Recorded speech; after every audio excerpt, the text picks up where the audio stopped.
మహాబలిపురం లేదా మామల్లపురం అని కూడా పిలుస్తారు. తమిళనాడు రాష్ట్రంలోని చెన్నైకు సమీపంలో ఉన్న ప్రసిద్ధ చారిత్రక పట్టణం. ఇది భారతదేశపు అత్యంత ప్రాచీన కళా వారసత్వ కేంద్రమైన స్థలంగా ప్రసిద్ధి చెందింది. చారిత్రక నేపథ్యం: మహాబలిపురం 7వ శతాబ్దంలో పాలవ వంశపు రాజులు నిర్మించారు.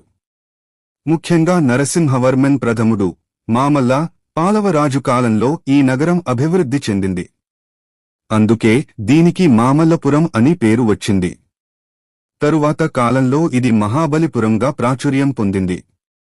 నిర్మాణాలు మరియు శిల్పకళ: మహాబలిపురం రాతి శిల్పాల కోసం ప్రపంచవ్యాప్తంగా ప్రసిద్ధి చెందింది. ఇవి గ్రానైట్ రాళ్లతో ఒకే శిలలో చెక్కబడినవి. ప్రధాన ఆకర్షణలు: 1.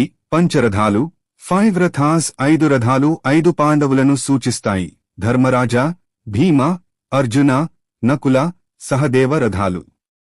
2. అర్జున తపస్సు అర్జునాస్ పెనెన్స్ ఒక భారీ రాతిపై చెక్కబడిన శిల్పం. ఇది అర్జునుడు చేసిన తపస్సును సూచిస్తుంది. 3. సోరాల మందిరం షోర్ టెంపుల్ సముద్ర తీరంలో ఉన్న ఈ ఆలయం శివుడు మరియు విష్ణువుకు అంకితం చేయబడింది. ఇది యునెస్కో ప్రపంచ వారసత్వ స్థలంగా గుర్తించబడింది. 4. గణేశ రథం వరాహ గుహలు కృష్ణ మండపం వంటి మరిన్ని శిల్పాలు కూడా ఎంతో అందంగా ఉన్నాయి. భౌగోళిక స్థానం: మహాబలిపురం చెన్నై నుండి సుమారు 60 కిలోమీటర్ల దూరంలో బంగాళాఖాత సముద్ర తీరంలో ఉంది. ఇది ప్రసిద్ధ పర్యాటక కేంద్రంగా ప్రతి సంవత్సరం వేలాది దేశీయ మరియు విదేశీ పర్యాటకులను ఆకర్షిస్తుంది. యునెస్కో వారసత్వ స్థలం: 1984లో మహాబలిపురంలోని స్మారకాలను యునెస్కో వరల్డ్ హెరిటేజ్గా గుర్తించారు.